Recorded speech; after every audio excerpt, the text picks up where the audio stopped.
बिस्मिल्लाहिर्रहमानिर्रहीम। बहुत शुक्रिया सलमान साहब ने आपको लीगल और बाकी जो दीगर सूरत हाल थी उसके ऊपर आप सबको अपडेट किया है। मैं सिर्फ आपको जो खान साहब के ख़ास मैसेजेस हैं वो आप तक पहुंचाऊंगा। जो सबसे बुनियादी चीज़ है वो खान साहब ने ये कहा है कि मैं हकीकी आज़ादी के लिए आज भी खड़ा हूँ और उस आज़ादी के लिए मैं किसी भी कुर्बानी से दरेग नहीं करूँगा।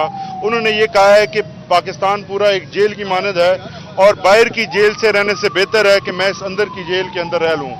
और उन्होंने ये भी कहा कि ये छोटा सेल ज़रूर है लेकिन मैं अब इसके अंदर एडजस्ट कर चुका हूँ, मैं किसी भी वक्त तक इसके अंदर रहने को तैयार हूँ। लेकिन मैं अपनी जो आज़ादी है, जो मेरे ख्यालात हैं और जो मेरी आइडियोलॉजी है और जो पाकिस्तान के 25 करोड़ अवाम की जो हकीकी आज़ादी है उसके लिए मैं हमेशा ये जंग जारी रखूँगा।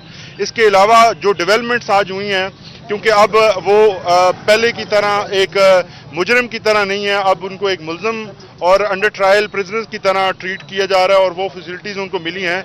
सबसे ज़्यादा इमरान खान आज इस बात पर खुश नज़र आए कि उन्हें आज से पेन और कागज़ की जो फैसिलिटी है वो दी गई है और वो आज हासिल हो गई है उनको। उनकी तरफ से ये काफ़ी दिनों से ये डिमांड थी कि मुझे पेन और कागज़ दिया जाए ताकि जो बुक्स और चीज़ें मैं पढ़ रहा हूँ उसके ऊपर मैं नोट्स ले सकूँ। और आज जो है उनको पहली दफ़ा ये कागज़ और कलम जो है वो प्रोवाइड किया जाएगा।